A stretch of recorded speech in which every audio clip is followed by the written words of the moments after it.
পিএসসির মতো একটি সাংবিধানিক প্রতিষ্ঠানের বিরুদ্ধে কেন বারংবার সমাবেশ করতে হবে, কেন বারংবার বিক্ষোভ করতে হবে, কেন বারংবার মানববন্ধন করতে হবে? ওনাদের কি এতটুকু বোঝার মতো ক্ষমতা হয় নাই? ওনাদেরকে রাষ্ট্রের সর্বোচ্চ সাংবিধানিক প্রতিষ্ঠানের একটি সাংবিধানিক পদে ওনাদেরকে নিয়োগ দেওয়া হয়েছে।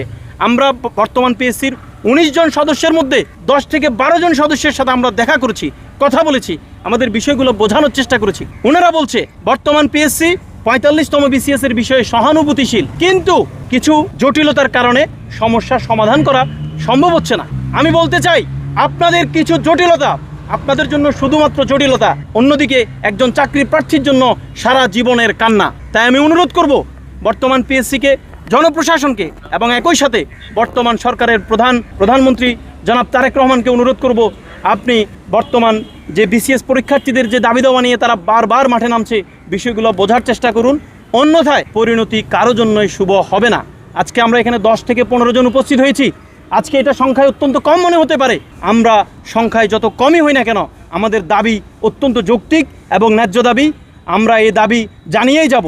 বাংলাদেশে যতদিন বাংলাদেশ থাকবে ততদিন ন্যায্যতার পক্ষে, বৈষম্যের বিরুদ্ধে এই লড়াই চলমান থাকবে।